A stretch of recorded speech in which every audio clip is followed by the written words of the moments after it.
Hey everyone, welcome back to another live episode of the Rocky Mountain Cigar Show here at the Smoking Studios. I have a great show lined up.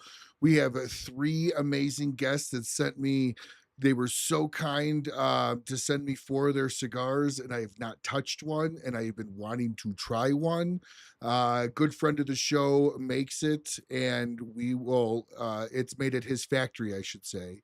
And we'll let them explain a little bit further. So, without any ado, because I really need to light up a cigar right now, let's go ahead and bring in the guest for the night.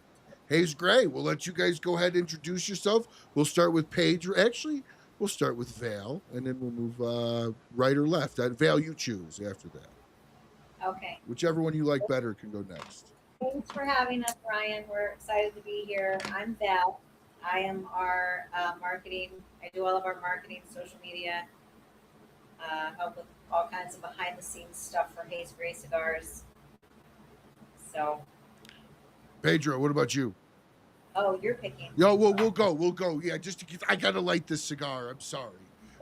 It's Pedro. We'll go with you, and then we'll end it with Rue.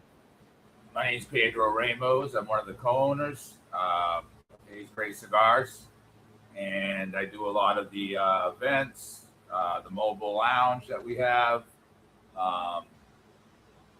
Basically, that's it. On to Rue. Yeah, and I'm Rui Ramos. I'm also one of the co-founders of Haze Grey Cigars. And I pretty much do all the administrative tasks and sales, talking to the lounges and mobile lounges to hopefully carry our cigars one day. Fantastic. We're going to dive into the only segment that we have on this show, which is the What Are You Smoking Tonight part of the show. Go ahead. We'll start with you again, Val. What are you smoking tonight? I am smoking our newest blend that we just released July 16th, the Bússola, which is a compass in Portuguese. It's what I'm smoking as well.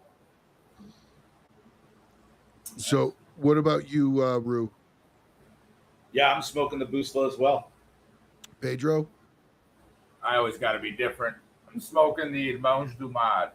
Okay. It's our first blend that we released of this core line. I'm glad you said it because I was not. We talked about this pre-show. I can't pronounce most of this stuff. Unfortunately, I'm too gringo, as they would say. So, all right, let's dive into the blends as much as you guys are willing to kind of disclose. Let's walk through what you're smoking, Pedro. What are you willing to disclose about the blend, where it's made, and so on and so forth? So this here is the Mange du Mad. Our second core line is basically different from our first core line. We wanted to be different and think outside the box. And we linked up with Ish to get these exotic tobaccos that he can come up with. Basically, this cigar here, we wanted a pastry taste that we used to eat as kids from Portugal. And it's a custard pastry. You put cinnamon on it and you drink it with coffee. So those are basically the notes that we wanted in the cigar. We went up to Ish and asked him, we didn't know if he could do it or not. And he said, absolutely, no problem. So we were pretty stoked.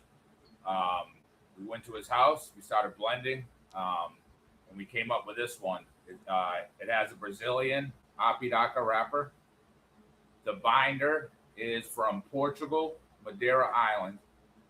And then the filler is from Zimbabwe, Canary Island, Spain, and Nicaragua.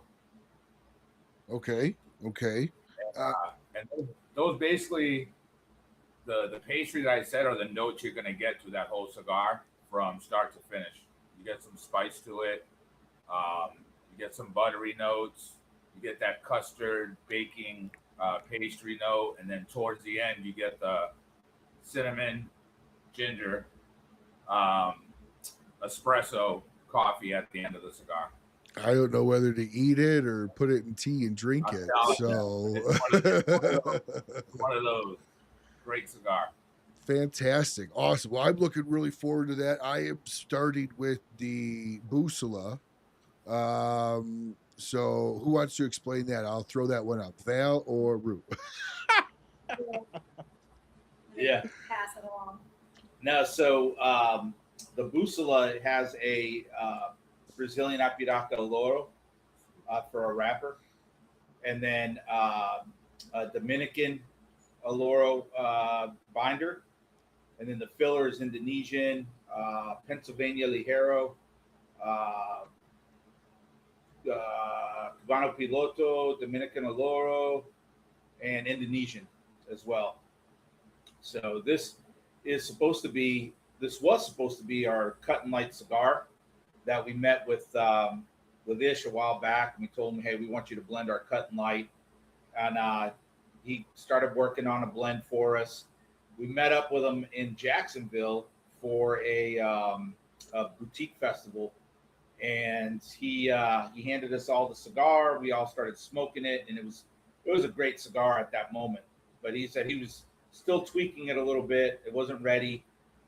When it was ready, he was going to send us the final blend. He did, and like without hesitation, it was not a cut and light cigar. It was way too good to be a cut and light. So we actually went ahead and put it into our core line. And here it is. We decided to be the next release, and we released it last week. It's fantastic. Just starting into it. It's really, really tasty. Obviously, it's got great draw, pull. Like I said, great draw and pull. A lot of smoke output from it, and yeah, this is exactly what I would expect from a factory that you guys got it from, as far as on the caliber and quality of it, for sure. So, all right, Ish, you owe me money for that. No, I'm just kidding. But I just knew he was watching. So, thank you so much, Steve Saga, for sponsoring the "What Are You Smoking" segment of the show. Now, all right, so let's kind of dive into this a little bit.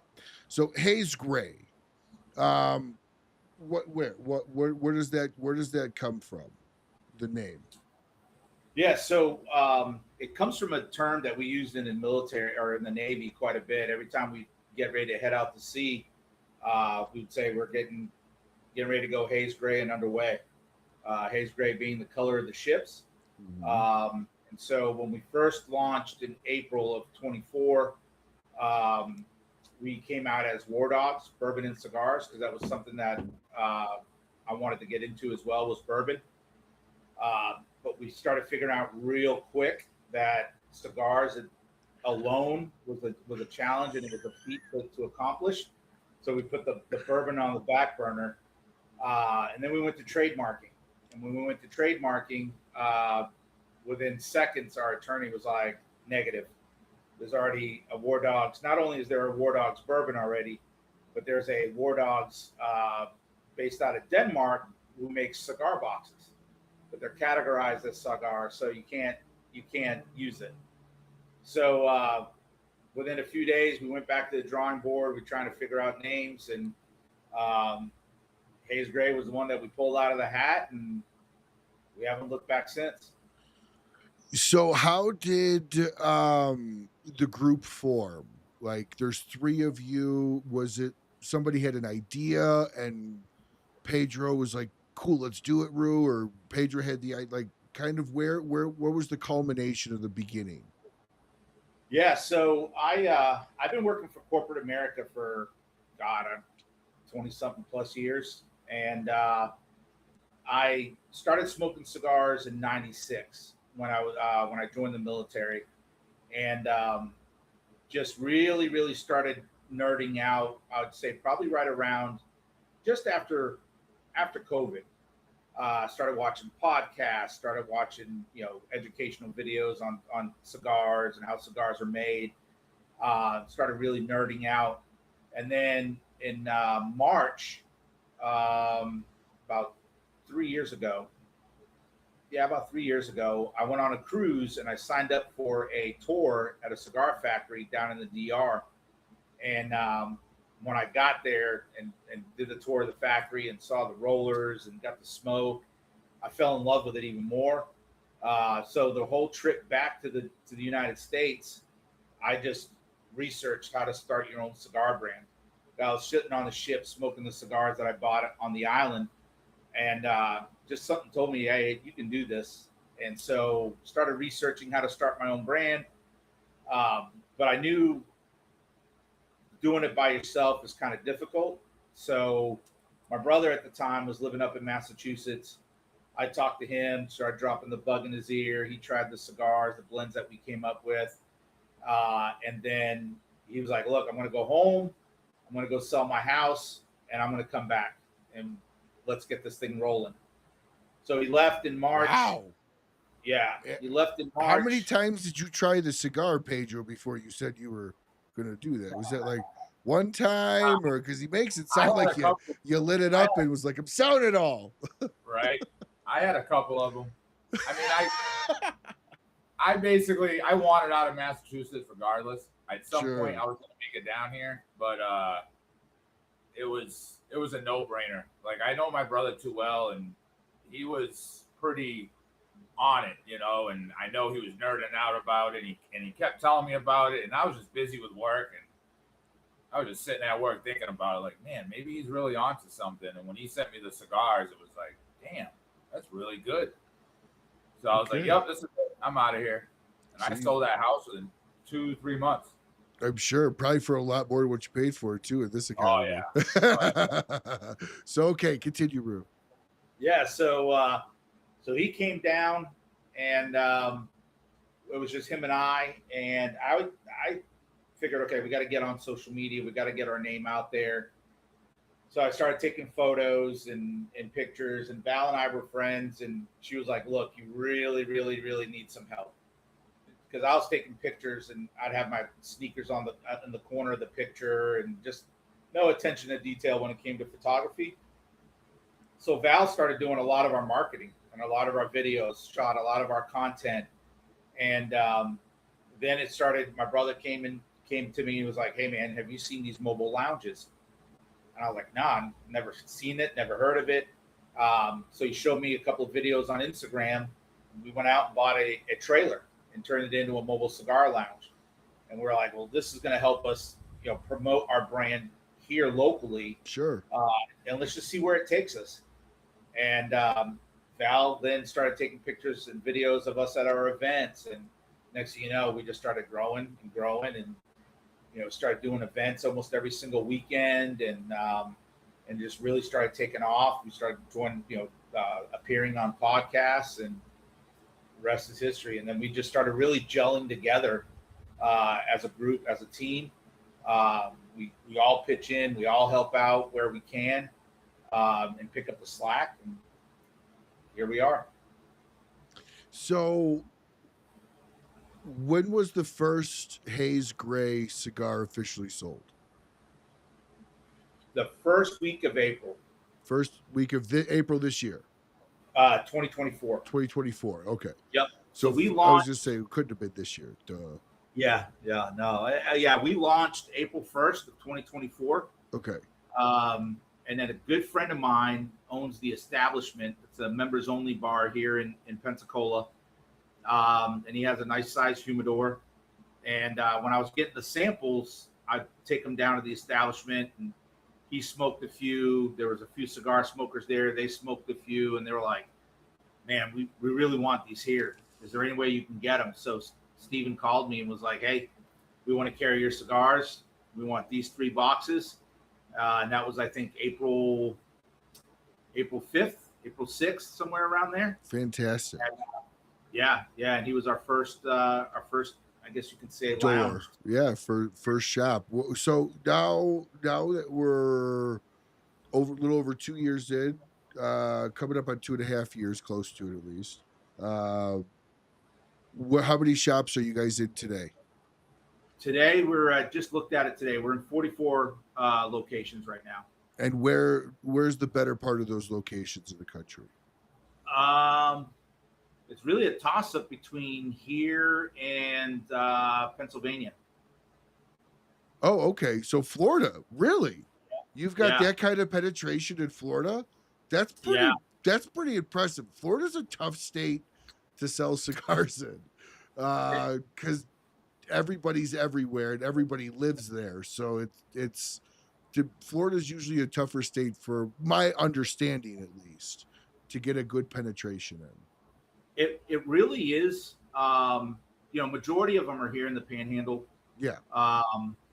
We have our Cigar Lounge, which is down in Cocoa Village, just I guess south of Cocoa Beach. And that was like our first really like official lounge that started carrying Haze Grey. And when they carried our cigars, I knew, I had a feeling, and I told these guys, I was like, man, this is our first official lounge in the state of Florida. They took us in. This is like a breakthrough for us, right? Because especially here in the Panhandle and throughout a good part of the Florida, it's all the heritage brands, right? The larger brands that tends to smoke, because they're all here in Florida. Yeah, they're all like friends. They're friends with everybody. You know? Yeah, they know everybody, right? And so we were like, okay, we got our foot in one. Let's just keep on going. And I'm finding that when I'm calling lounges and visiting lounges within Florida, they're a lot more receptive than I thought they were going to be. Sure. I don't know if it's the boutique boom is here, and a lot of the consumers are wanting to smoke more boutiques, and so they're kind of evolving, I guess. But yeah, it's a good feeling. So you got your first shop, first week, 3 boxes, good first sale, by the way. I mean, that's, I don't know how much you have, 10 count or 20 count boxes. We have both 10 and 20. Okay. Do you try to get your lounges to take the 20 count, or do you not really care? We don't really care. We went from like the new core line, we're going more 10 count boxes. That's a smarter way to go. Yeah, because we're finding that the lounges, one, they're more apt to jump on board because it's only a 10 count box, and consumers are more apt to buy a 10 count box than a 20, right? Less money up front. So, yeah, absolutely. So we just decided, okay, let's go 10 count boxes. Our first core line it has 20, but we're talking about cutting it down to 10 as well. Yeah, I think that's the better way to go. What's MSRP on both of these cigars we're smoking? 15. 15. Yeah, I think that's a 150 for a box for a 10 count. That's easier to swallow than 300. Especially if you're the guy trying to hide something from your wife. It's only $150, you know, versus, you know, the big ones. What always got me are the 50 count boxes that you see some companies coming out with. You're like, dude, that's like a $600 investment. Like, that's a lot of money up front. So, okay. You're in, you said 44 stores right now, primarily Florida. And you said what else? Where else? Pennsylvania. Okay. Now, why PA? Honestly, PA is, I know it's a huge cigar state. I was just like, there's a lot of states in between there. I was just curious, like, why the jump? Yeah, so we got into our first lounge called Fat Boy Cigars in PA. And then while we were visiting up there, like when we go and do cut and lights, we tend to make it a 3-day trip. And while we're there, we go visit other lounges. And it just so happened, I mean, we hit it off, you know, with some of the lounges there. You know, we went up there for a cut and light, we picked up one, went up there for another cut and light, picked up a couple of more. Then on our way home, as we were driving home, a lounge up in Williamsport called us and said, hey, I want to carry your cigars. You're a Navy vet. I'm a Navy vet. Let's get this thing done. And Pennsylvania has just been awesome. It's there. You know, we went up there for our first cut and light, and we went and visited some of the lounges in the area. And it was like small brand boutique utopia. I mean, they have so many different small brands that we here in the Panhandle don't get. We can't find. Yeah, and it's and I'm like, man, this might be home away from home, and sure enough, it's turning out to be a great little honey hole for us.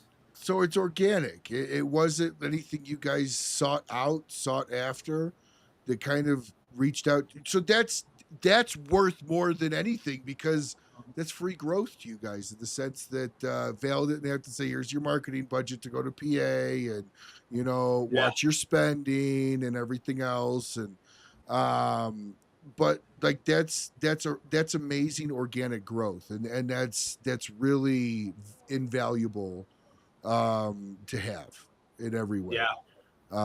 So no, that's awesome. So that explains the PA. So where's your next outreach for world domination? What's kind of Yeah. your approach?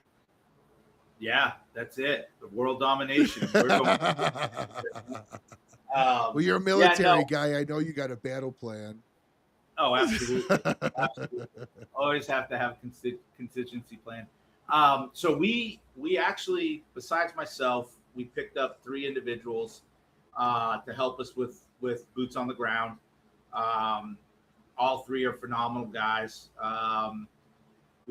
One lives in Oklahoma. Mason, Tony, who actually views your show as well. Tony DeMiranda. He's up in the New England area where we're originally from. Yeah, Tony's a phenomenal guy. And then we have another rep here in the state of Florida.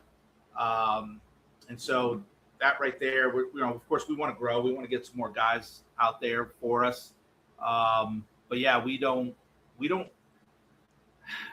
not scared to get behind the windshield, right? We drive 1 month. We put 10,000 miles on our vehicles. Just driving to lounges, driving to cutting lights, driving to events. And then besides having brokers, to work with us, our goal is to really start hitting a lot of these bigger smoke festivals, right? We're getting ready to go down to Ybor City in December. TPA is having their smoke festival here in Pensacola. You're going to try to get out to Cigar Fest? Cigar Fest, yep. Now move to Wyoming. Yep. And so we, any type of big cigar festival that's out there, as long as it fits into our schedule and our calendar, is what we're going to try to, work on getting our name out there. So, Val, when you came in with the marketing with this, what's your background pre this? I was a hairstylist for like 26 years. Okay, so you know marketing. Yes. You know marketing, you know social media. Yep. For sure. So that's where you kind of focused on here. So when you got started in this, obviously this is completely different and wholly new in comparison to where you were coming from. What was your first steps to like figuring out how to market within the cigar world? And what are the differences between that coming from hairstyle? I mean, both are beauty. I mean, you both have to take really good pictures. You both have to have the right lighting. So it's very similar in that sense. So I feel that I love this community. So being a hairstylist, that community was like kind of like we'll call it like a rock star, fun, outgoing, tight-knit community in the hair community. And I feel like the cigar community is that way. Mm-hmm. So that's one thing that I attached to, because I felt like I retired, but I felt like I found that community again within the cigar community. Fun fact that's kind of crazy is growing up as a child, my nostalgia, my grandfather, my uncle, in South Carolina had a tobacco farm. So that was my summer family memories, is going to that tobacco farm for 2 weeks every summer and playing in the tobacco barn and on the piles of tobacco. So okay. That was like really cool for me to have that as a childhood, and now to get back into actually learning all things tobacco, cigars. But when I came into it, these two were like, if you're going to do this, you have to smoke real cigars. Because I did smoke cigars, but I smoked guava mints and wine infused and all those fun cigars when I would smoke them. So they were like, you're going to do this, you have to learn everything. You have to smoke cigars and, just dig in deep. And I did. learning from both of them, learning from him, like selling our cigars at events. Like I can get in there and hold my own, like the best of them. My palate has grown, so I don't smoke infused cigars anymore. I don't even want them. I'll take a full body, medium body all day, every day. I jumped in with the two of them and got my CCST license with Ish, with the TPA.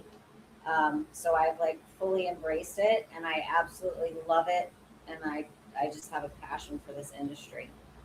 Now, I will say I agree with you on the infused, Val. I'm not a fan of them. However, I love what infused did for you, and I always like to point this out because I do think that the normal progression of cigar smokers is to start with an infused, especially when it comes to female smokers, usually. Start infused and then move on. And I even think a lot of normal men smokers, or even normal heavy smokers, every once in a while will go back to an infused, but as they move forward within their cigar journey, they smoke less and less infused. With that said, it did its purpose. Was it brought you into the cigar industry? It gave you the flavor to enjoy, and now your palate's changed. So for that, I appreciate infused cigars, but I agree with you. They're not really my palate anymore. And in fact, I had a buddy that went golfing with a friend and left his cigars in 6 miles back in his car, and so he just took a very, very, very popular infused cigar. I won't mention the brand, and put a little bit of water on a paper towel and just kind of wiped it off a little bit. Tobacco's fantastic, but he's not a fan of it, so it took off a little bit. But either way, I digress. So Val, coming in, you're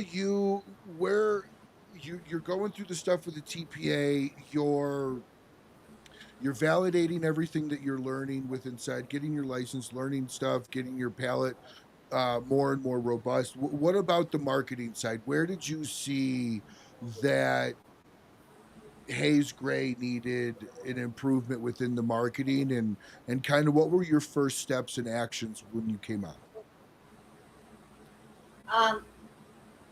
The pictures, the quality of the photos, that's one thing that I love doing, taking photos of things. Like if I go to dinner, I'll set my stuff up and take a nice picture, like the visual aspect of an actual cigar as opposed to just a picture of a cigar. So I started with what they were doing, he was doing, and just started, doing the setup a little different, or adding lighters, cutters to the picture with an ashtray. And then as soon as I got into it deeper, we got into the cigar community as Haze Grey and seeing everyone else. And I just started doing more hands-on with the cigars and taking pictures and our events and things like that. And I love doing it. I feel like I have a good eye for it. So it's something that I've actually started as my own business, is doing marketing for cigar companies, businesses, smaller businesses like that. So it's just really something that I enjoy doing, and it just kind of, I guess it comes natural to me in a way. So it hasn't really been hard for me to create content. I do it all day, every day. Absolutely. So it's been easy. You can see that I've even myself grown with it from the beginning of Haze Grey to now, because I've obviously dove in and learned a lot more than what I knew before. So it's just is an easy thing for me to pick up and do daily. And it totally makes sense. Again, coming from a hairstylist, that's very much marketing. That's very much taking a picture of something when it's done, post on your social media, understanding the use of hashtags, understanding click rates and everything else. And so that very closely fits into that. Amor, so Pedro, where do you kind of fit in? Where do you fit into this whole Haze Grey mess? Not mess, you know what I mean. So I basically run the mobile lounge. Yep. So that was the first thing that you guys purchased, was the mobile lounge. And so Yep, now yep. you're running that. So I assume you're taking it to like biking events or weddings or corporate, and you're kind of running it there. Yep. Okay. So basically, running to events with it. Like my brother said earlier, it was basically to push our brand out there, especially locally, which it did work because we got Best of the Bay of 2025 here in Pensacola, and we were runner up this year too, right? For 2026, like in the voting, like top 5. So they still have to figure out if who's going to get Best of the Bay of 2026. Was that Cigar Lounge or Mobile Lounge, or is that brand? No, that's Cigar Mobile Lounge. Oh, well, that's fantastic. Lounge That's awesome. Yeah. That's huge. Yeah, so 2025 we won, and now we're just seeing what happens in 2026. It's been a great journey, and basically, being in the mobile lounge, like I'm pushing all our cigars, and it's a great feeling when you get people that buy one cigar and they're coming right back and buying 5, 6, 7. Hey, can I get a box? And it's just a great feeling. So you meet a lot of people, a lot of interaction with people. I'm always passing phone numbers to my brother. Hey, call this guy. Hey, call. Blending our cigars. Like, we're always talking about what we want. For the next cigar. And I mean, when we went to Ish's house, we came out of there with 7 blends. So we were talking the other day, like, oh, what if we come out? Yeah, we're gonna have to come out with a cutting light now. We're already brainstorming that. Like, it doesn't stop for us. This is our passion. This is what we love doing. And hopefully one day we don't have to work on 9 to 5s. That day will come, and we just got to keep pushing forward. And we got a great team because we divided up, and like my brother hit me up the other day, hey, go check that lounge near your house and see what they have for inventory. Yep, no problem. Boom. Like, we make it work. Anything we need, anything he needs, I'm there. Anything I need, he's there. Same thing with Valerie. We just make a great team, and with my brother doing all the admin stuff and talking to the lounges. I mean, he's a great talker, right? Like, he can sell anything, and that's what he's done forever.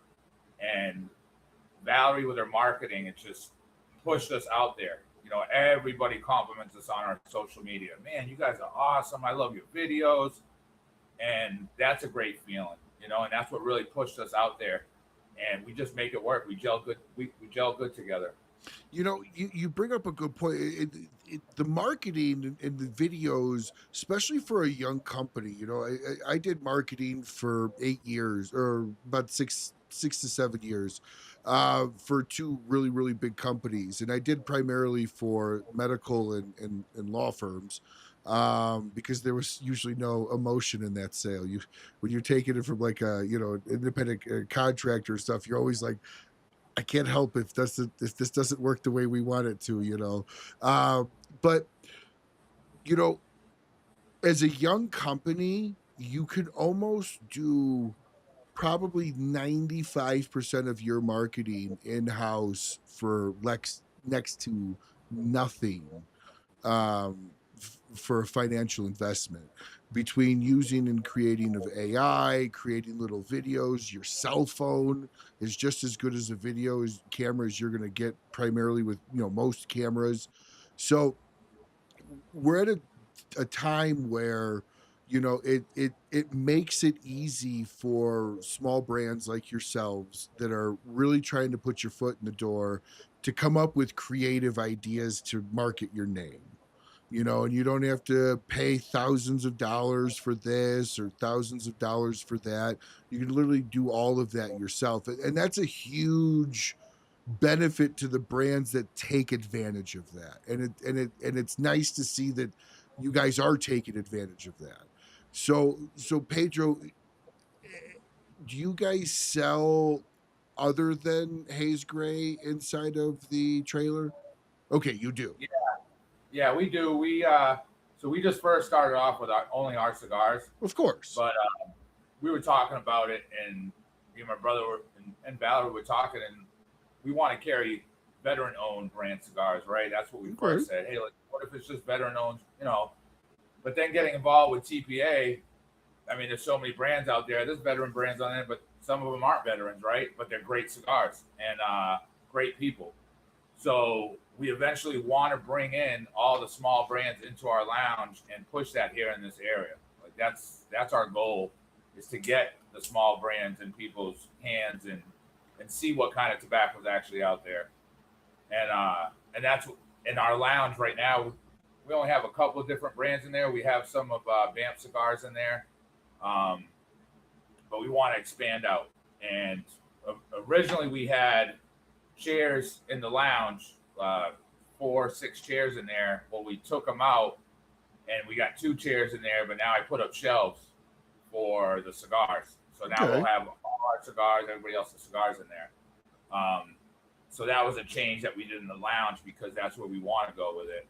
Obviously our brand first, but at the same time, there's a lot of great cigars out there that, especially having exotic tobacco in it, that if we can push other brands like that in other countries that people have never smoked, it's a huge success for us in my eye, because they'll know, hey, those guys got that exotic tobacco. Oh man, I smoke, and that's what happens in our lounge. I'll go from the first core line, Dominican, Nicaragua, and Honduran, your traditional tobaccos. And then when I say, hey, this is our second core line that we just came out with. And as soon as I say Zimbabwe, Portugal, Canary Islands, Spain, they gravitate to that cigar right away, because they've never smoked that tobacco, or they don't believe us, right? Until they smoke it. Once they smoke it, they're like, oh, it's just unique. I love it. I mean, they're buying more of them. So it's awesome. It's great. And having other brands in there is definitely going to be the goal for us. And hopefully one day, if we open up our own lounge, that's all we're going to carry is small brands. Well, I don't know if this is true. I've been told this by a few people. The boutique world in Florida is not very big, meaning like it's primarily legacies. It's the bigger guys, and this, at least I should say, the smaller boutique brands. So I mean, having a mobile lounge that specializes in that offers something completely new to the area that could be a huge selling point. So let me ask you this: you guys bring in these new brands, right?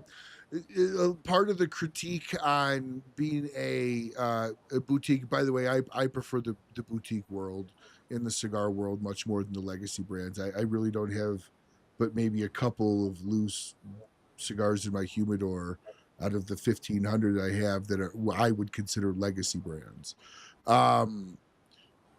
What do you guys say to the people that come in and oh, you don't have X brand? Oh, that's all I smoke. I don't know who BAMF is. I don't know who Haze Grey is, or who Lure Cigars is, or any of these.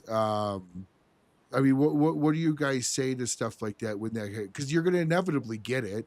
That's going to be the biggest complaint of the people that don't like the way that you guys bring in the boutiques. I love that idea, but how would you guys approach that within the lounge?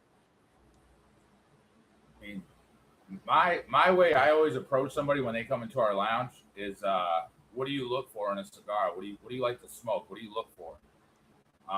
And usually I can base it on that. Sometimes they'll just name brands, or sometimes they'll say, flavor notes that they like.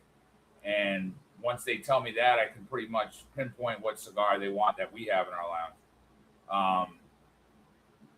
A lot of new smokers, you were talking about it earlier, that we get around here. We have one cigar in our first core line called a Haze Grey, and it's got a sugar tip. And then we have another one that's like a chocolate infused cigars. It's just chocolatey, real sweet. And they gravitate those a lot because, they're not big smokers. They just want to smoke something sweet flavored. And I kind of push those on the new smokers, right? The sweet cigar. Or our 96 is a barber pole, mild cigar, got hints of little spice, but it's not a bad cigar. Hey, do you smoke cigarettes? What's your nicotine level at? If they got a high nicotine level, well, you might be able to smoke this medium. You don't know. Try it. You won't get sick off it. It's interacting with them a lot. And with our cigars, like the one thing I kind of say is our cigars, our flavor profile on there, like there's changes throughout the cigar, right? Different notes from start to finish. And that's what we always wanted, was to be different, right? Sometimes with your legacy brands, and I'm not talking bad about a legacy brand, great cigars out there. Yeah, you're going to get that 1-2 flavor note throughout the whole entire cigar. You may like that note, you may love that cigar because those are the notes you look for in a cigar. But for us, it's taking you on a roller coaster ride. And that's what we love about, blending and cigars, is different flavors throughout that whole cigar, from spice to sweetness, giving you a couple uppercuts of spice, spice bombs, all that. Like, we love those roller coaster rides. And teaming up with Ish, it's right there, right in our wheelhouse, and that's what we like to push. You make a good point. One of the things that always kind of bothers me when I walk into a cigar shop is the questions you don't get asked. Like, I don't like when they go, "Oh, what do you normally smoke?" Like, ask me my profile, because the one thing I find oftentimes people go, "Oh, you smoke X brand. All right, we'll try this." Well, if I wanted to smoke X brand, I would smoke X brand. Like, I'm not trying to look for X brand, or else I would just pick it up. So asking their profile, asking what they like to, what they normally body wise have a tendency to smoke, those are the right questions to put somebody in a new cigar where you can go, okay, cool. Similar to this, it's different in this way. It's going to be better in this. It's going to hit you differently here.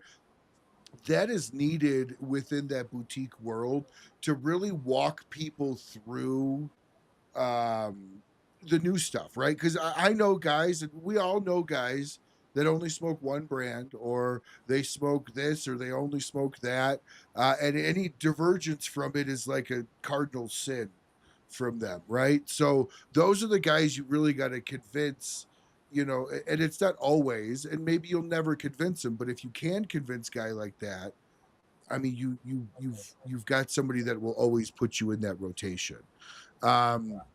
And so I appreciate you kind of walking through that, because that's a great way to kind of take that approach, especially within the boutique world. I often find, like I said, people comparing, "Oh, this is like this cigar, this is like a Perdomo, this is like a Rocky or whatever." Well, then I'll just go smoke that, right? Like, I mean, it's just, if that's what I'm looking for. So that's a good way to do it. So, Rue, when you're starting to land new shops for you guys, explain what a Haze Grey lounge is, as far as what you're looking for in a shop, and tell everybody what would be a deal killer for you, as far as walking in and going, absolutely not. Yeah, what I typically look for is, one, how active the tobacconist is, right? Because at the end of the day, you're really relying on those tobacconists that work that humidor. So I definitely want to make sure that they're not just sitting at the register and someone goes into the humidor, fends for themselves, and then comes out. Because we're really going to need help pushing our brand once we're in there. So that's one of the things I look at. The other thing is, I look for how many other boutique brands are in that humidor. If there's quite a few, then I know that we'll do well in that lounge, because they're familiar with the smaller brands, and that means their consumers are enjoying those smaller brands. So those are really the two top things that I look for.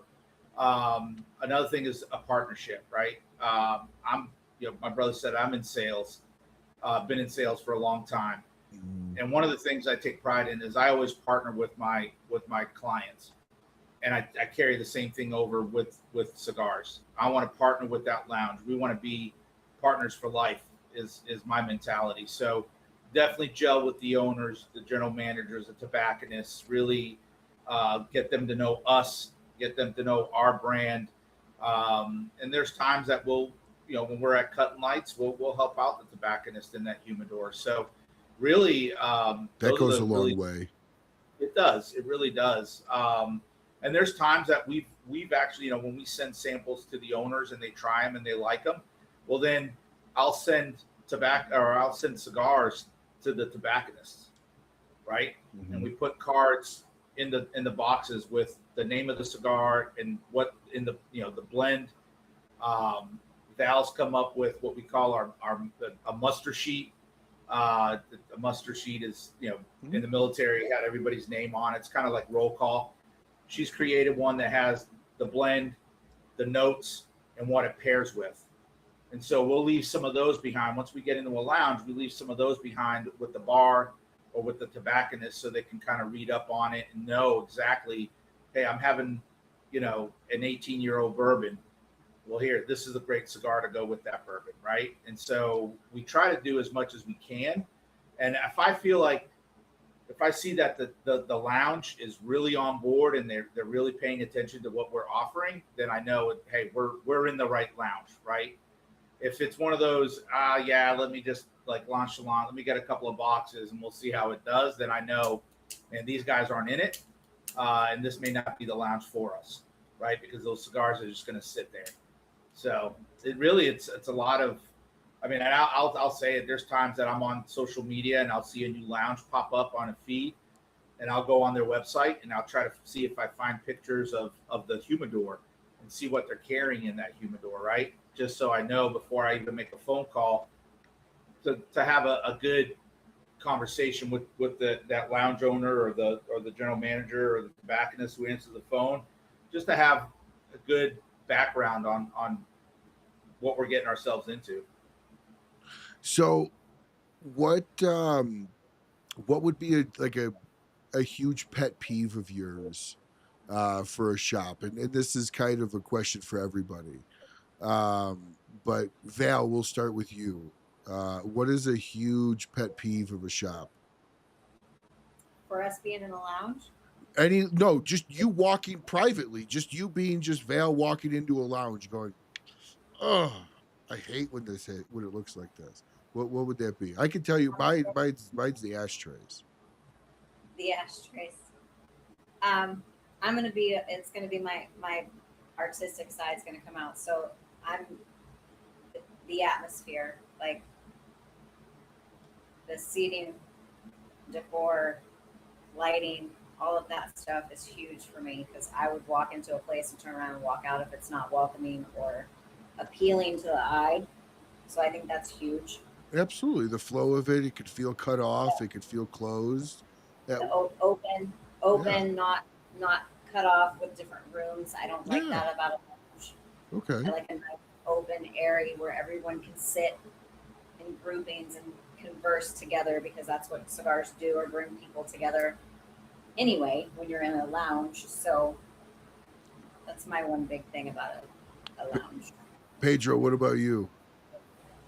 I'll smoke a cigar anywhere, but I would have to say ventilation. Okay. That's my biggest pet peeve. You got to have good ventilation in a lounge. I do not want to walk in there and just, move the clouds of smoke just to get to the humidor.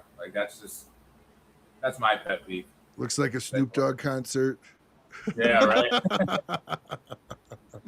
What about you, Rue? Same thing. Ventilation. I don't want to have to strip down to my briefs to when I get into the garage to walk in the house. I want to be able to enjoy the cigar and just relax and not have to cut through smoke with a knife. You say ventilation. Both you said, and that always brings me back to the Seinfeld. So this shows my age. The Seinfeld scene where Kramer runs into everybody smoking cigarettes and stuff out on the street because they can't smoke in the buildings anymore, and he invites them to his apartment, and in like 2 full days of smoke, and he goes to Jerry's house or Jerry's place. His face looks like a used baseball mitt, and everything like that. It's just like he aged 10 years, But ventilation's a huge thing, and for the mobile lounge, it's kind of a non-issue in many ways, right? I assume it's very, very open, easy, but for inside lounges, I mean, that's a huge problem. Especially when you have events. Sometimes the event is bigger than what the lounge can handle. Yeah, my thing is the ashtrays, and I'll explain why. It's the smallest of detail, but everybody uses it. And like, if you're like, just empty them every little bit, you know, or the dust on cigars in the humidor is another one where you're like, ah, clearly nobody wants this cigar. I mean, look at it. It's like years of dust on it.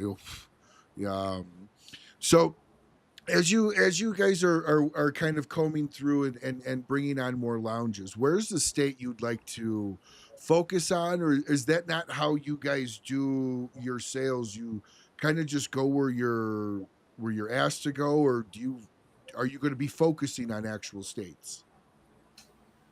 Yeah, no, we don't actually focus on just one state. And okay, let's get into this state first, and then let's move on to I pretty much, I have my list.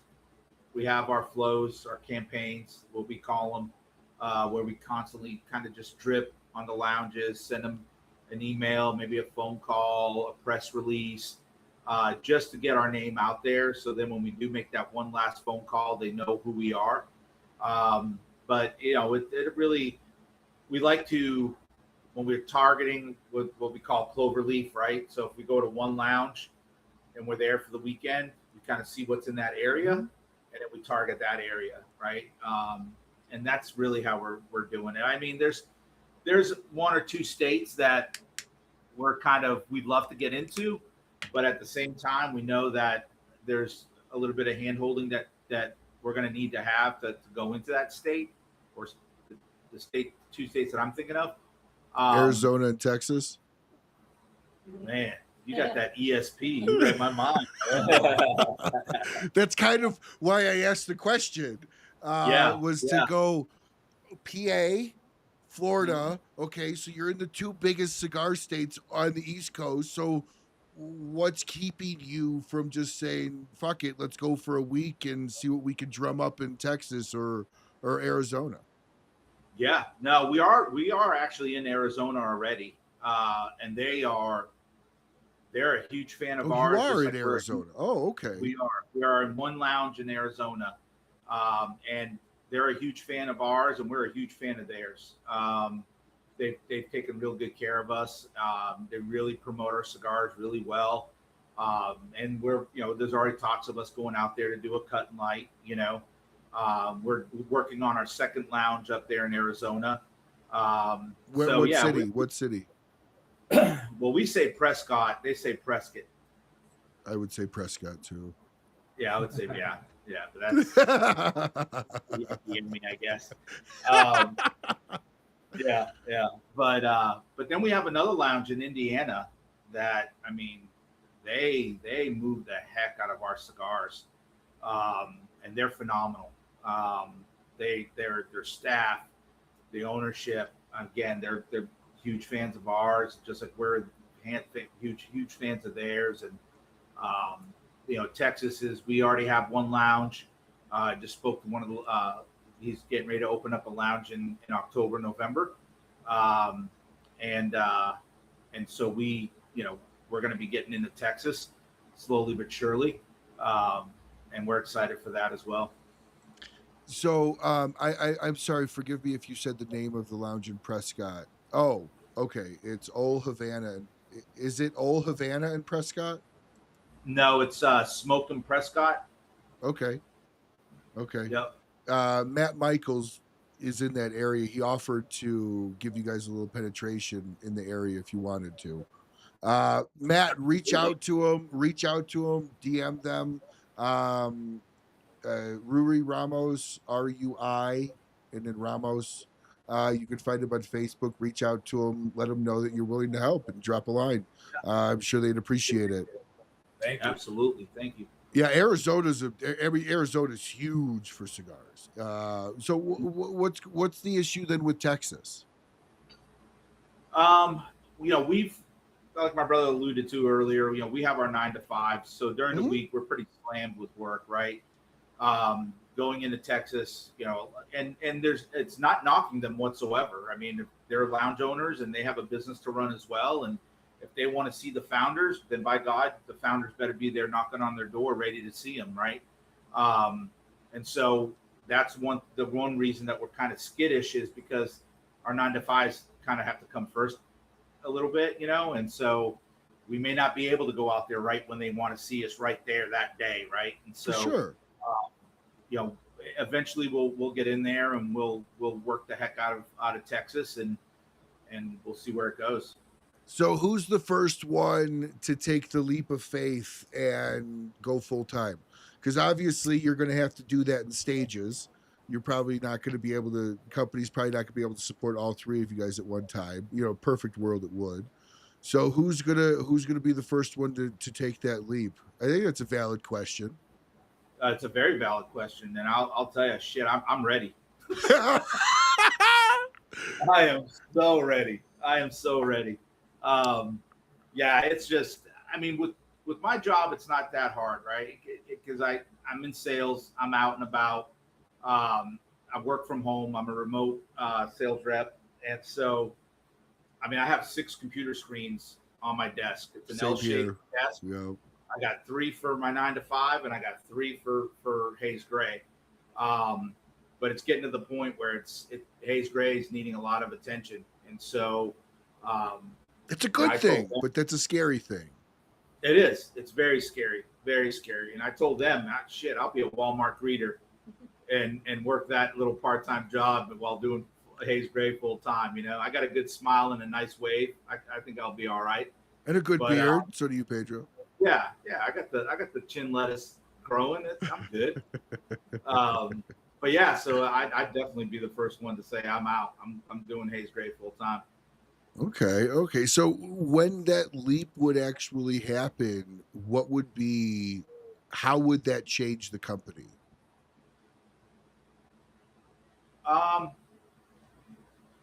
More brand recognition. Definitely more brand recognition. I feel that, me personally, if I'm to leave my 9 to 5, I'll be on the road quite a bit. Okay. And that's a huge sacrifice. It is. It is. Massive sacrifice. Yep. But it's one that we're willing to take and rock it out. I mean, this isn't, when we started this, I said to myself, this isn't a hobby. 1, it's not a hobby, and 2, it's not a get rich quick scheme, to make a quick, $100K and then see you later. This is something that I'll do until the day I'm in my grave. If I'm 85 years old, I'm still going to be rocking Haze Grey. So it's just the passion that we have and the commitment that all 3 of us have made to the brand and to our consumers and our retail partners that we will be here for the long haul. So when that jump does happen and you're traveling a lot, is that going to be you traveling in amongst Florida, or would you then start to be like, okay, now I'm going to go and actually swing doors in new states and take it upon that and actually expand out? Is that kind of like really kind of what you guys are waiting for to do that expansion, is to be able to hit that level, or would you guys bring on distributors in certain areas? I'm sure you said you did right now, right? You already have a distributor. Didn't you say that? No. Would you bring on distributors to take that, a little bit of that away, or would you bring that on? Would you bring on a distributor before you went full time? No, I think the distributor will be coming later on down the road. I'd rather grow it ourselves, or like you mentioned earlier. Or not distributor. I didn't mean I meant broker. Broker. Oh, broker, okay. Not distributor. Yeah, we would definitely bring more brokers on for sure. Like I said, the 3 that we have now are phenomenal. They're doing a great job, and they're helping me out quite a bit. And so we, would definitely bring on more brokers, but I would definitely be hitting the road. I'd look like Cousin Eddie from the Christmas Carol and that beat up Winnebago and shitter's full. shitter's full, I'll be emptying out the shitter on the side of the road and let's rock and roll. You know? Belly Kaliki Maka. So if in a perfect world, when would that be on the timeline for you guys? Tomorrow. Yeah. So you're ready, like literally ready to take that leap in growth now. Yeah. I think we've gotten to the point now that we've built a good foundation. You know, our first 2 years was getting all the pieces together, right? From you know, Val doing the marketing to our technology, you know, the CRM system, and getting everything, all the, you know, to help us with all the moving plates, right? And so now that we got our foundation straight, I feel like that leap of faith could come a lot sooner than later, and that'll open up the doors for us to hit the road.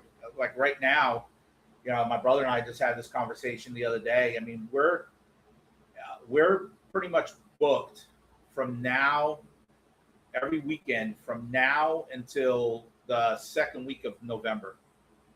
Wow. We either have a club night, we have a festival, we have something going on every weekend. And so I told my brother, I said, look, because he's a machine. When he's inside that mobile lounge, he's just a straight machine. Like, he will talk to everybody, educate everybody, from beginner smokers to aficionados, right?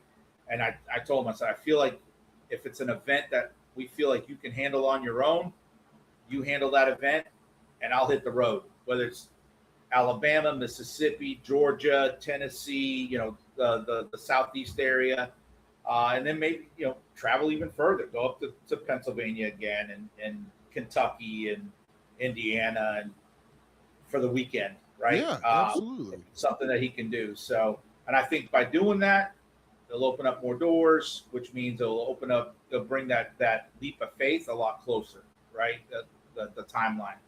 Absolutely. And so obviously we're gonna talk a little bit here because we brought up Ish a few times. Everybody's very familiar with Ish on this show. Very, very close friend of the show. He's on it 2 or 3 times a year, sometimes more. Obviously working with somebody like Ish, one of the concerns that you really don't have is the ability to have the product, right? Which is what some smaller companies run into, that roadblock where it's like, oh, my stuff comes before your stuff. Sometimes working with the manufacturer, you know, and so obviously working with somebody like Ish will give you that ability to go from, shut up, Ish. He just asked who's Ish. Smart ass. So obviously working with somebody like Ish would give you the ability to go, okay, we're in 44 stores. Hey, look, Rue just sold 25 stores this weekend and then 30 stores next month, or, you know, so now next thing you guys know, you're at 100 stores, you're at 150 stores. And obviously working with somebody like Ish gives you that comfort level of the expansion's always going to have the product, right? Or have you guys had, does that make sense, kind of what I'm asking? Have you guys had that top scale production discussion with him, or anything as far as like, hey, let's only bring on X amount because of keeping up with everything? Yeah, that's one of the first few questions that we had for him when we went to his house to blend. My concern was always, you know, having enough tobacco. You know, if we make a great cigar, I don't want to run out in 5 years, right? And now we're sitting there holding the bag, and these people, you know, want cigars, and we can't provide them. And so that was one of my big fears. So when we went down there, that's one of the questions we asked. You know, how much tobacco do you have? And he flat out looked at us right in the eye and said, "I have enough for 10 years." Okay, that I'm sold. This is it, you know. And so, but working with Ish, it's more than just, you know, the tobacco. It's the knowledge, it's the support that you have behind the scenes. You know, we had another manufacturer, and the support. I mean, they're great. They're a great manufacturer, but at the end of the day, it's the support that we're looking for. It's just kind of not there, you know. But with Ish, it's, you have the support. You know, he puts your mind at ease. And then just the education. I mean, I feel like we've grown leaps and bounds just, working with Ish and talking to him and picking his brain. I usually lose brain cells talking. No, I'm totally kidding. I love the man. I tease him as much as I can, as often as I can. That motherfucker. I teach him as much as I can. He's one of my best friends in the industry. I love the man. Mm-hmm. But so obviously that is a huge concern, right? Because the last thing you want is you're in 100 stores and now you look at them and go, I can't take on any more stores. Like I like the product's not there anymore. So having that and a huge leg up too is the fact that he's also the factory owner. Like it's not just a brand owner using another factory to make your cigar and essentially the middleman. You've cut that out and you've gone to the factory. So that gives you a lot more stability as well as a brand looking for that expansion, right? Right. What's the scariest thing in this whole process that kind of keeps you awake a little bit at night in this? The scariest thing that keeps me awake at night. Obviously, you think you eat, breathe, and sleep this. Besides his sleep apnea. Yeah, that's, she get that looked at, Rue. It's not good for you, by the way. I'm just kidding. But yeah, no, Val, like what's like a huge concern of yours, and like when you take that leap of faith, like obviously I think Rue and Pedro are probably a little less reserved than you when it comes to that. Am I correct in that? I think Rue and Pedro would probably be like, let's just go and do this like right now. And you're probably like let's calculate this out. No, you're not? Okay. So I totally thought you were like the reason side of it. Like back up a little bit. Okay, no, explain. Yeah, go ahead. Yeah, this is part of the dynamic. What is my biggest fear? God forbid if something happens with Ish. I ask it every day. I'm like, oh my gosh. Just kidding. But really, trust me. No, nothing wants him wherever they are. They're gonna keep him here.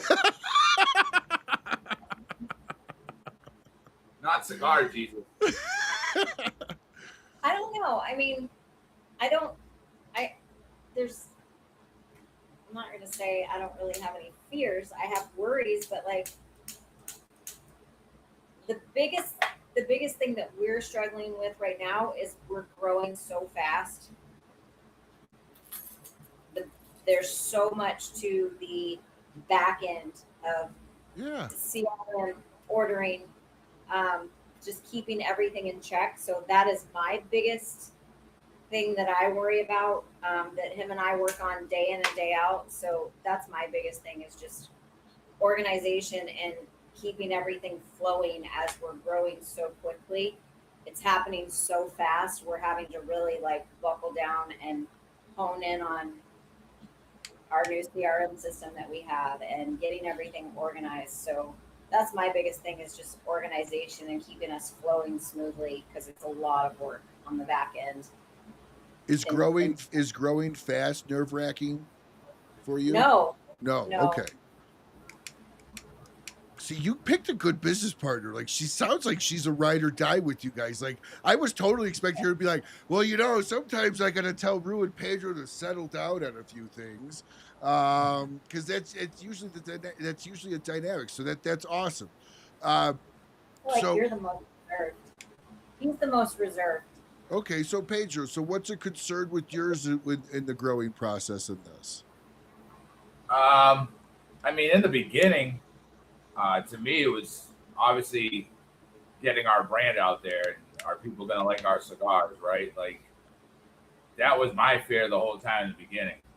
Not so much fear, but you just don't know, right? Well, it's a concern. That's a huge concern. Especially in Florida. Right, yeah, exactly. But I mean, fear, I really don't have a fear. Like, I'm in this thing full throttle. I mean, there's things obviously that we discuss, we talk about. Like, my brother knows since day one, and he's got the same mentality. it's all about our cigars, right? And the only thing we ever kind of was the merch, you know, like, oh, let's get this, let's get that, and they're all great ideas. I mean, obviously somebody wants a lighter or a hat, sure. Fucking expensive though. Yeah. And that was my whole thing out of the Absolutely. whole process was, you know, let's just spend it on cigars. For sure. But we were able to link up with somebody that we don't have to buy that much quantity of stuff, right? It's kind of like they can go on their site, order it kind of thing. So you don't have to come up with that money or quantity of shirts. You don't have to buy 100 of them. Yeah, like a pass-through. You found a pass-through, essentially. Yeah, so that's a great works, way to do it in the beginning. Very, very smart. Take that storage, take the inventory, take the financial hit off your back. If you want it, go buy it. You get a little kickback. You know, totally. That makes absolute sense.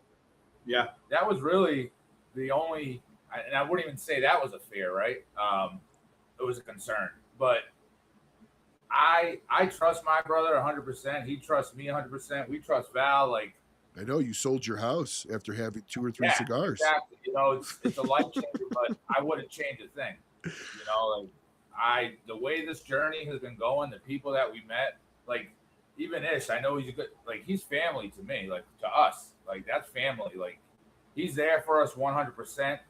Anything we need, he's a phone call or a text message away, and he'll give us that answer, whether we like it or not. Like it's a straightforward answer. There's no bullshitting with that guy. Whether you like it or not is true. Yes. Like even the beginning when we first met him, we went on a podcast with him, and you know he's like, you know, a hole punch. You know, you don't want to do a hole punch. And we're all like, oh shit. You know, my brother was putting his hole punch away. Just little things, right, that he says, and it's like, man, it freaking makes sense, man. Like it makes sense, right? Like you don't hear those things from somebody, but he tells you like it is, right? The knowledge he gives us, and that's what's made me better at explaining the cigars. And like you said, in the lounge, you know, what are you looking for? Like, you know, everyone's always about the wrapper. You know, oh, I smoke Habanos, Maduros, and this. It's like, okay, but it's the filler, you know, is what really makes that cigar. The wrapper is only a small percentage of it for flavor, right? And I never knew that. I learned it from Ish, and it makes perfect sense. You know, you can take a wrapper and put it on the same exact blend. It's only going to tweak it a little bit. It's not going to change that cigar completely. So it's just the knowledge, learning from him. It's amazing. It really is. Definitely blessed. Yeah, and one of the things that I asked that question, and I like the answer I got. I'm a little surprised that there are no like fears coming out, but at the same time, you sold your house and you moved. So Pedro, I'm not really expecting that. Val didn't have the dynamic I expected. She's very much ride or die, which is awesome, and that explains the dynamic of it all. So, but at the same time, you kind of do have to be fearless when you go in and start your own business, especially within the cigar industry. You have, I don't know how many hundreds of brands a year get started, and how like 1 or 2% even successfully go through their first year, let alone coming up to 3 years now, better part of 3 years. So do you guys do the PCA, or have you guys done any of that yet? Or is the TPA event going to be the first trade show style event that you guys are going to do? Yeah, we've been asked that question quite a few times. There's been a couple of brands that said we really have to do the PCA. You know, the PCA, you know, it's a great event. There's been companies that have been successful, but we're looking at it as, you know, being that we're young, we want to try the cigar festivals first, right? Let's see where that takes us. If we have to go to the PCA, then we'll cross that bridge when we get to it. But I think the game plan that we have in place, yeah, we might grow a little slower than some other brands, but at the same time, we're connecting. I feel like at smoke festivals, I mean, we had one here in Pensacola a couple of years back. We met a couple of cigar lounges owners, and we connected with them, right? I feel like at the PCA, and everybody's like shuffling around trying to find everybody and anybody, and they're, talking to all the other brands. At least at the smaller cigar festivals, like you get that one-on-one, you get that good quality. You get to smoke a cigar, one of your cigars, with that lounge owner, right? Mm-hmm. And so I feel like the connections that we'll make at the smoke festivals are going to be a lot more fruitful for us than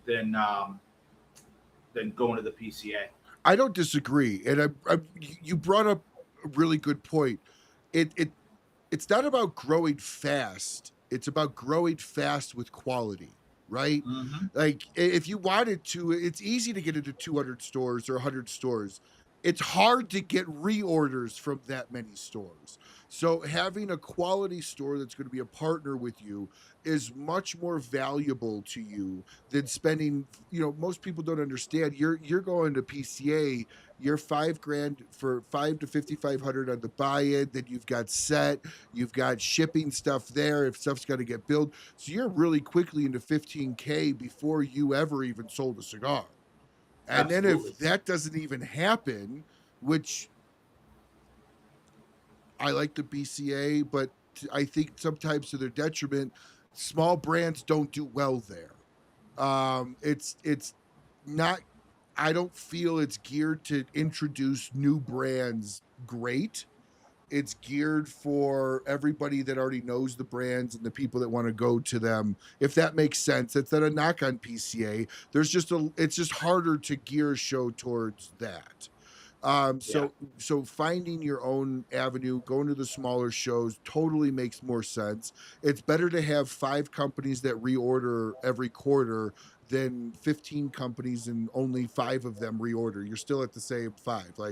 So it's better to have quality over quantity in that sense. I agree with you. And you're talking about fear earlier, Ryan. Like, I have a fear, right? My fear is something falling through the cracks with the current lounges that we have now. Yep. And dropping the ball. Correct. I never want to let, and I know we all feel the same way. We never want to let our partners in the retail lounges down. We never want to let them down. And so my fear is what happens if something falls through the cracks. I like to be reactive or proactive, reactive, right? And so that's one of my fears. And so I think the way we're looking at taking it as far as the growth part, growing slowly, like you said, with quality, is going to get us a lot further, I think. No, and again, having once that quantity matches the quality, and now you're in 200 quality stores, you have a factory behind you that could support the need of all of those boxes. So let's talk really quickly about this move and how you're moving stuff down to Ish's factory, if you're willing to share. Yeah. So from the get-go, my brother and I have always said we want to be different. When we go on podcasts, we always get that one question that seems like everybody asks is, how do you set yourselves apart? What makes you different than other small brands out there? And one thing my brother and I always said is we want to be different. We want to provide someone, we want our cigars to be different. We want to provide an amazing product. So we always wanted to think outside the box and play outside the box. John Aldi has been a great friend of ours and a great mentor to us. And when I was looking at, talking to him about, I saw there was a manufacturer on Instagram, and I was like, have you ever heard of this guy? Because they reached out to us. And he goes, why are you looking outside of your community? He's like, you got a guy in the backyard. And I said, Ish? He goes, yeah. I said, well, could you make that introduction? And he's like, absolutely. And my brother and I both knew, because as we launched and we went on that first podcast with Ish, and we heard about the tobacco that he could bring to the table, we automatically knew this is that outside the box mentality that he can help us with, because not a lot of people are using tobacco from Zimbabwe or Angola or Italy or France, right? And so we're like, let's do it. And so when we met with Ish, or Transylvania, Transylvania, exactly. Antarctica, for the love of God.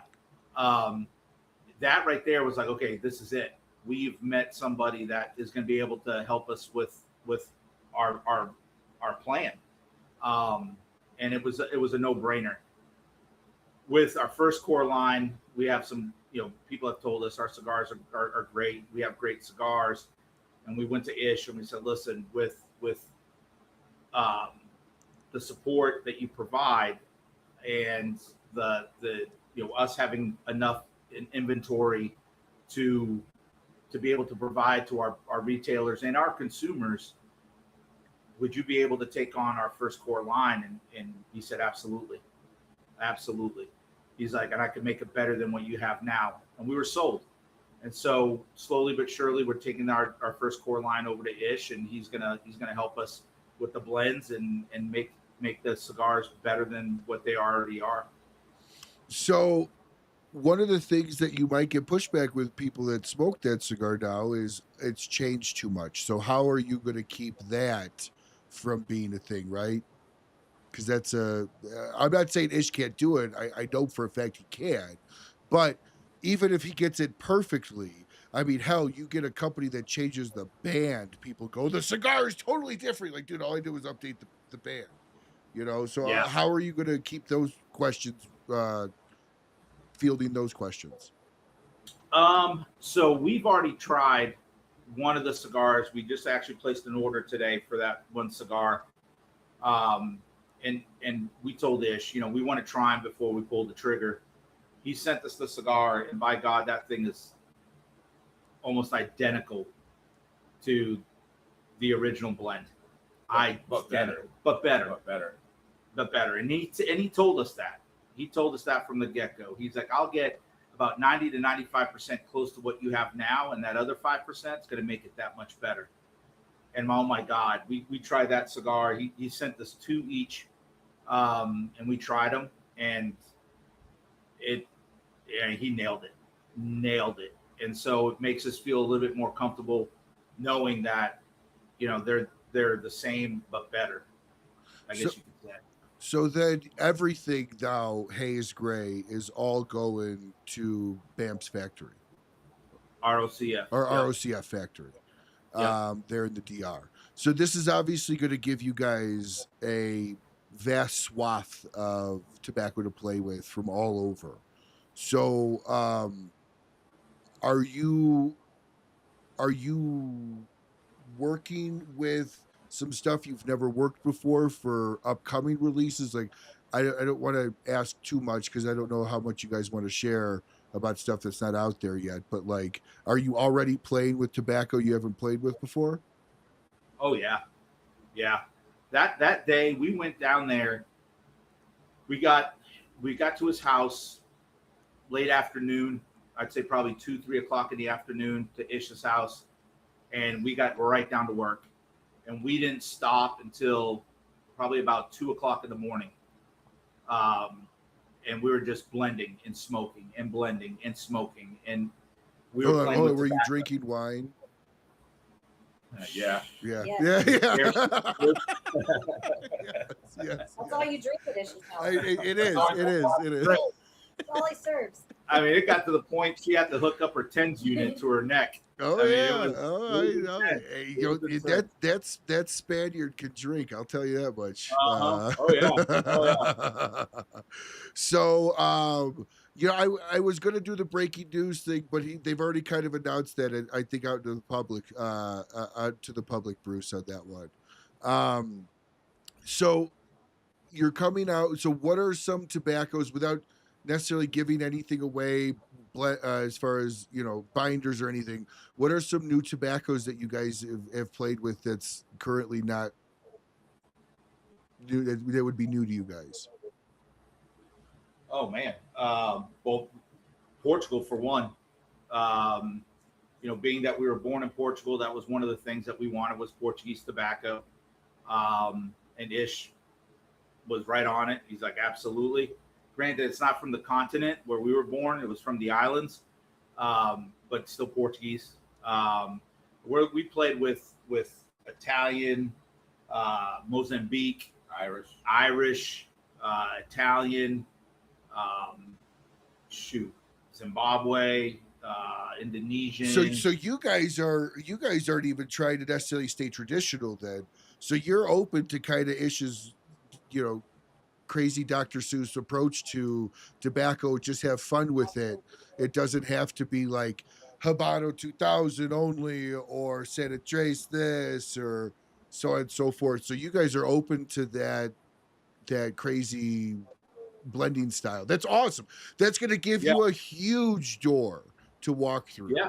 So go ahead. I'm sorry. Go ahead, Ryan. No, please go ahead. One of the things that Ish is, and I've noticed with all of us, and my brother and I talk every day. If he doesn't come over here to the house, we're on the phone talking business, talking what happened during the day. But one of the things that I've noticed about us is we're now expanding. Like I tell this story all the time. We were going to bed and I turned on YouTube and there was a little clip that said 50 amazing things or 50 things that you didn't know about the state of Massachusetts. So I was like, let me watch this. And one of the things was that they grow tobacco in the western part of the state. So I text message Ish. This was like 10:30, 11 o'clock at night. He doesn't go to bed. He doesn't sleep. Mm-hmm. So I text message Ish and I said, hey, Ish, how come I'm only finding out now that Massachusetts got tobacco? And his one little reply back to me was, you never asked. So now, like my brother and I would be sitting around talking and we'll say, hey, what about this country? I don't know. Let's ask Ish. And we ask Ish, what about these islands? Like, the tobacco isn't that great. And it's kind of dangerous to go there to get tobacco. What about this country? That will work. That will work with this, and this. So he's got our minds going.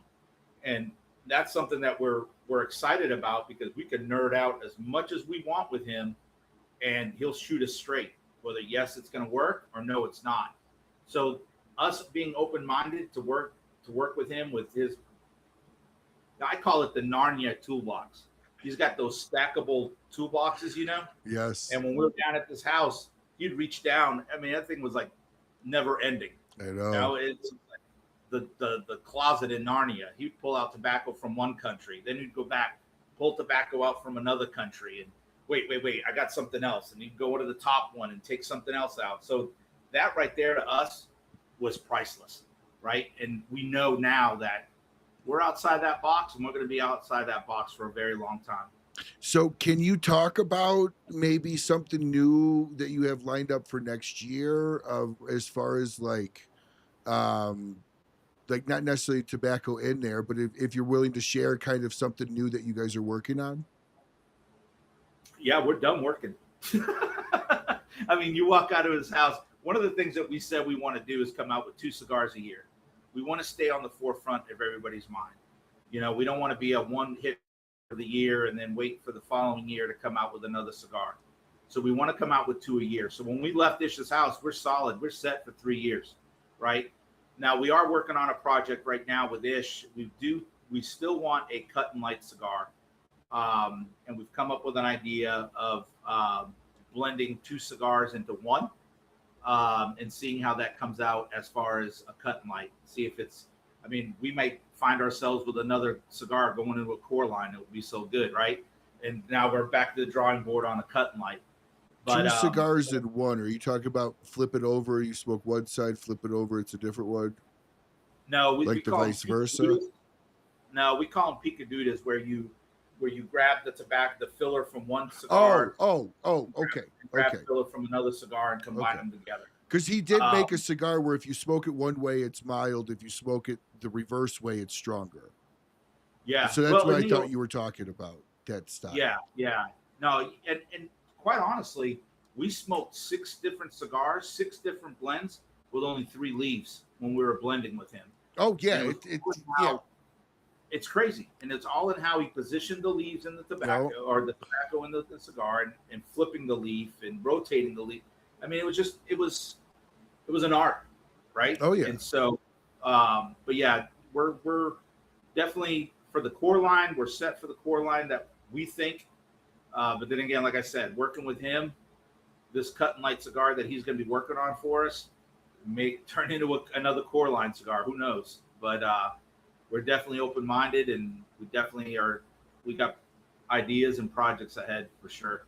You know, you made a good point. I've had this discussion with Ish, and it's kind of a pet peeve of mine when first off, it's not really important, first off, to disclose blend, because the vast majority of people that smoke cigars don't really understand the leaf side of it. It's really more for the geeks like us that get into this. But at the same time, oh, I can't tell you what my blend is because you won't. Nobody will give it to you. Like if I get, like you said, 3 leaves produces 3 wholly separate blends because of position everything through. So like the fact that companies are afraid to give the leaf in there or what it's made of has always boggled me because nobody can copy that. Like you can't. Like it's almost impossible. And you're making a very valid point. We brought a brand on into our mobile lounge. He would not tell us what was in that cigar. In other words, like he wouldn't tell us the countries that were in there. We're not looking for the recipe, right? We're looking for the ingredients. So when we sell the cigar, we can tell people, hey, this is Esteli, this is Tamboril, whatever, right? And it was so hard because with us, when they come into our mobile lounge, we make it a point to tell them what's in that cigar. For sure. Right? What companies are in the cigar. And with that certain brand, we couldn't tell them anything about it. Just that there was 7 different tobaccos in there, but we couldn't tell them what it was. And I'm telling you, that cigar sat there, or that box sat there for a very, very long time. Because when we talked about our brands and other brands that we carried, like Ish's, people were gobbling it up. They were eating it up because we were filling them in on what was in there. And they were intrigued by what was in there. So they bought those cigars. Where with that brand, because they were being so, secretive it was hard to move. Yeah, and again, it's not like letting somebody know this is from this country. Like they're gonna know a difference, right? But it's their perception of I just want to know. And if you don't want to tell me, well, it might be the best cigar in the world, but I just want to know.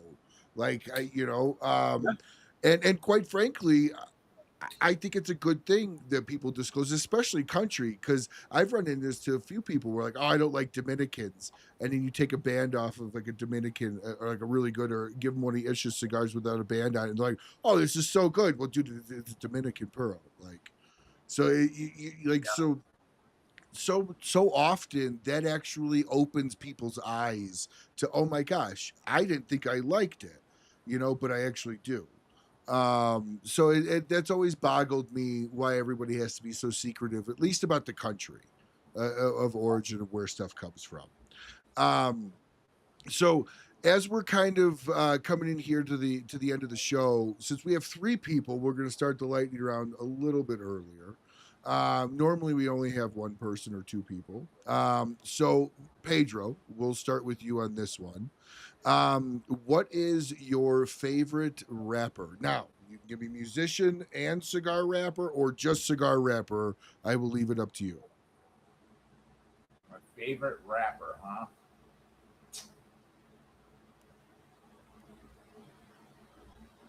I would have to say a Brazilian Apiraca, what we have on the cigar, on both of them. One's an Escudo, but it yeah, definitely Brazilian Apiraca. That's one of my favorites. Okay. Val, same to you. I like the San Andreas Maduro wrapper. Okay, a little sweeter wrapper. What about you, Rue? I don't want to repeat what my brother said because I was a huge Habano guy. Then I got into the Apiraca, but I also like the Mata Fina. I think the Brazilian Mata Fina to me I love that wrapper. Okay. All right. So 2 Brazilian, 1 Maduro. Fantastic. What is your favorite pairing? Val, we'll start with you. I like to pair. I don't do a whole lot of pairing, but I love coffee and cigars. No, that's a pairing. That's your favorite Coffee pairing. with a cigar. So coffee and cigars. How do you make your coffee? Uh, Is I there like- coffee in it, or is it mainly cream and sugar with a There's splash? a lot of coffee in it. Okay. We do our own blends. I love playing with coffee and blending coffee. I've even got him blending coffee, so it's become like we like compete against each other who makes a better blend. Because I'll go buy like blends that I like, and then I will combine them together and make my own blends. Okay, maybe a coffee line coming out of Haze Grey at some point. It's Uh, the top. so A are whole you, lot of coffee. Yes, there's cream, but there is a lot of coffee. are you a sugar? I use honey. Use honey. Okay, so the healthier sweetener. The guava, I've heard guava or honey are usually the main non-sugar sweeteners. I'm strictly black coffee. That's what I like it. But I mean, I like my bourbon too, straight, neat, So, but what about you, Rue? What's your favorite pairing? Is Ish still on here? Probably. He never Dr. goes Pepper. away. Don't start that shit. He's blending our cigars. Hey, Dr. Pepper actually pairs well. All right, I'll stand on that one. Dr. Pepper and root beer do pair well with certain cigars. I'll They agree do. with you on root beer. They do, like good root beer, not like Mug or A&W, but like a good root beer. I'll agree with you on root beer. No, I slowed down on drinking. But I'll have bourbon here and there with a cigar, but I'm with her. My biggest thing is a nice coffee. Sure. Coffee for some reason kind of relaxes me and soothes me. So definitely a good coffee with a cigar is my go-to. Coffee's my go-to for every morning with a cigar. What about you, Pedro? Well, I might have to be different again. I mean, coffee definitely, but we've been on a few different podcasts, and every time they pair our cigars with whiskey, different kinds of whiskey, it's been spot on. And smoking the cigar and drinking the whiskey that they decided to pair with, it pulls certain notes out of that cigar that I don't get if I'm smoking without it, right? Yep. And that amazes me, and could be a bad thing because I think I'm starting to get into more whiskey. Well, it's only a bad thing is if you let it take over, but a whiskey here and Right. there is, a bottle or two a night's not a bad thing. It's when it's like Right. 3 or 4 bottles a night. Only one or two. So, what is your favorite size? Rue will start with you. Definitely a 54x6 Toro. Okay. Pedro? I'm the same, 54x6, or yeah, that's pretty much the go-to. What about you, Val? A Toro.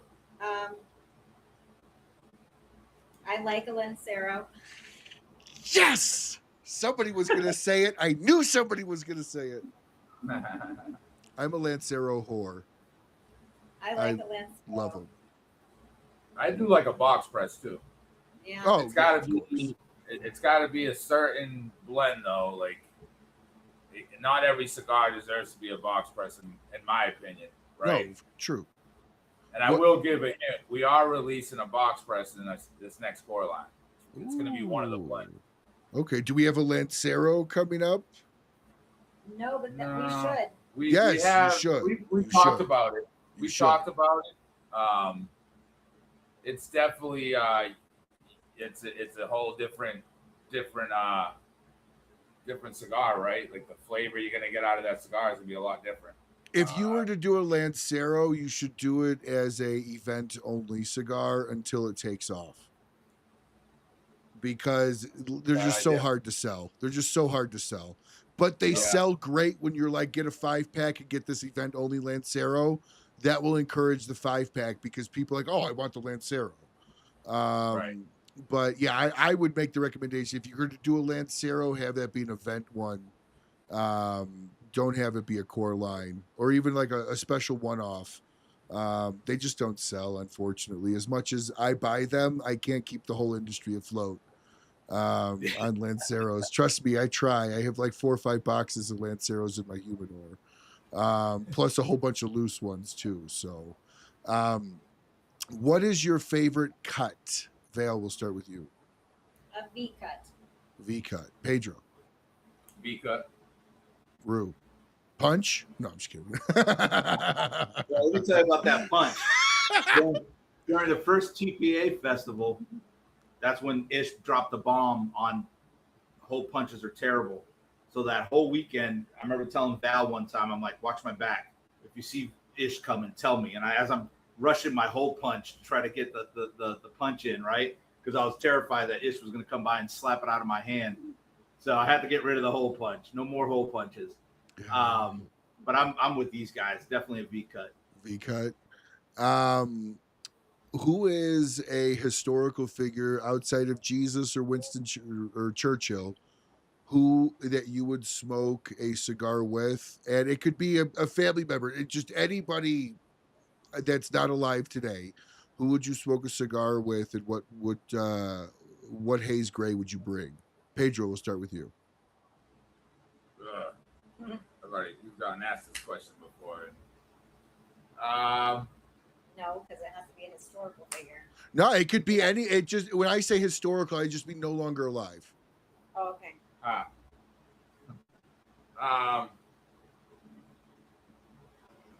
Honestly, I'd like to smoke a Mange du Mad with Ronaldo because that tobacco's from the island that he was born in. Okay. Ronaldo, are we talking like soccer player? Ronaldo? Yeah. Okay. Just wanted to make sure we were on the same page for that one. Okay.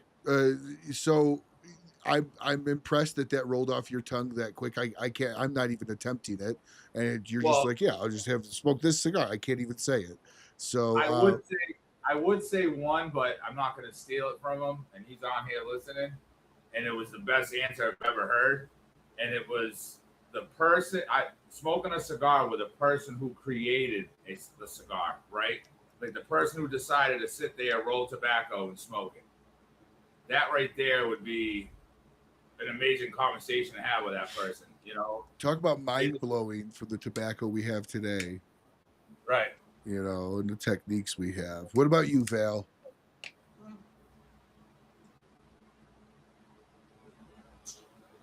I've answered this question before, but I was trying to think of somebody different.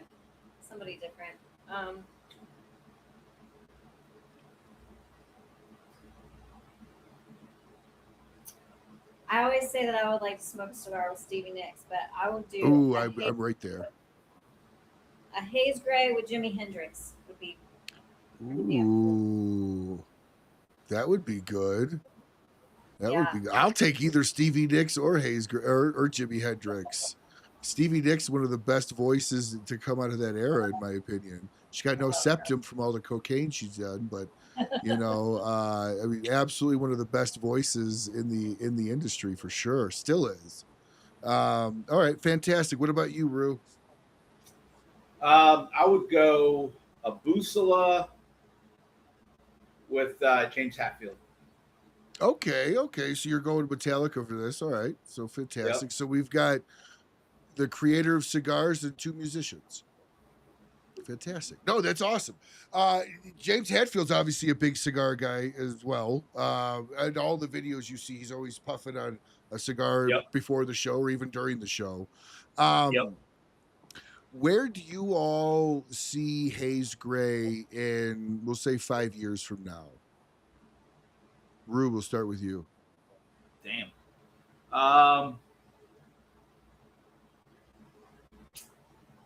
Definitely in more lounges, but I would say definitely a well-known name in 5 years. What is define well-known name? A brand that you know everybody knows, that everybody will gravitate to, and will have a huge fan base, right? Someone, a brand that people will go to the store, into the lounges looking just for Haze Grey. Okay, that's fantastic. Yeah, that's I mean, if you definitely could pull it off in 5 years. I mean, there's no reason why you couldn't. You guys are busting your ass right now. What about you, Pedro? Where do you see the brand in 5 years? Basically same as him. I mean, you got your small, medium, large brands. In 5 years, I would love to become a medium brand. So if you had to throw a projection of number of shops, what does medium brand mean for in your guys' eyes as far as shops? You're in 44 now, so in 5 years, if all goes well in a perfect world, obviously 1,000 shops is not realistic, but nobody would want to be in that many. You'd have to be absolutely massive to even control that much shops. But realistically, where do you see yourselves with a shop count? Man, I would say probably 300, somewhere around there. Absolutely achievable. I think that's absolutely achievable. Yeah. What about you, Val? The next 5 years, where do you see the brand? So I agree with them because we talk about this all the time about being a household name, but in 5 years of us being a large brand is what we would hope, household name. I would like for us, because we love being on the road traveling. Like, that's one of our favorite things to do is getting on the road, getting behind the wheel, going to these places, doing cut and lights. And that's what we've said we don't ever want to lose, no matter how much we grow, is us showing face to our lounges and our customers and the people that we meet. So I would like to see us have like a kick-ass Haze Grey tour bus, and we just get on the road and go in the next 5 years, and everybody knows that we're coming. I'm driving. I think that's doable. I mean, especially if you guys go full time. Rue could be traveling, driving the bus around, a Haze Grey on the side. I think that would be a great way to kind of live out the traveling experience without going from airport to airport to airport to airport. That certainly gets old and a little boring. It would be a good time. What? It would be a good time. Oh, it'd be a fantastic time. Now, would you smoke in the RV? Absolutely. Oh, okay. Well, I don't know about that. Val, would you smoke in the RV? She doesn't have a choice. She's outnumbered. It's going to have well ventilation, an amazing ventilation. Get a couple rabbit airs for it too. And a patio on the back. That would be good. I want the bullhorns on the front, the real long ones. So, we have Gabe out here that says he sees you guys at about 50,000 cigars a month in 5 years. Absolutely love it. Yes, Gabe. that's a good amount of cigars. Ish, can you support that? No, of course you can. So what do you guys want the cigar industry, or I should say, how do you want the cigar industry to remember Haze Grey after you guys are gone? How do you want to be remembered within this industry? That's a great question. Definitely a brand that did it the right way. A brand that stands by their product and that looks out for the community, meaning the consumers first and foremost, and are the partnerships that we're going to build. We were raised, it's all about respect and loyalty. To get respect, you got to show respect, and and we do that. We live it every day, and we want everybody to know us for being that brand, right? The brand that didn't cut corners, that doesn't skimp on anything, that just does it the right way. Anybody want to add anything to it? I think that was a great answer. I will. And I know we will, because we're just three genuine, true people, but that we always are known that we kept our passion, that we kept grounded through it all, no matter how big we get, and we don't ever lose that connection, that we stay grounded and tied to our customers and our followers and our lounges and the people that we meet along the way. And that we just have always been true and delivered an amazing product and done what we say we're going to do. Well, I think the delivery of the amazing product definitely shows already. So everything else will line up behind that. But I think that's a great way to be remembered within the industry. Pedro, did you want to add anything to that? I mean, you can say no. That's totally fine. That's what I'm saying. Like I just didn't want to make you feel like I skipped over you. That's all. Nah, I appreciate it. I mean, I appreciate you giving us the time here on this podcast. That's one thing that I appreciate is all the podcasts we've been on. We appreciate all you guys and all what you do for the community, because people like you are what keep us all on edge. You know, like what's next? You know, who's this brand? You know, and a lot of knowledge you get from podcasts. You know, and this podcast alone, I'm sure people have learned probably something tonight new. You know, hey, who's Haze Grey Cigars? Now you know. We're humble. What you see is what you get. That's how we've always been. There's no two-faced. We're just three people with a passion for cigars, and we love our community. And yeah, we just want to be remembered, just like they said, you know, for who we are. Absolutely, and it's very commendable. So last question of the night, and I ask this to literally every time a guest is on the first time. I stole it from James Lipton's Inside the Actor Studio. I always give him credit just in case anybody's watching and takes issue with it without giving credit. It's a very good introspective question. There's absolutely no wrong answer. Val, we'll start with you on this. When you meet your creator someday, whoever it is you believe in, what do you want to hear? What do I want to hear? Mm-hmm.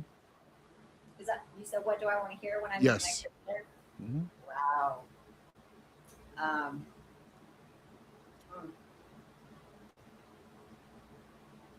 Man, you got some good questions. Yeah, you have hard questions. We've never had questions this hard.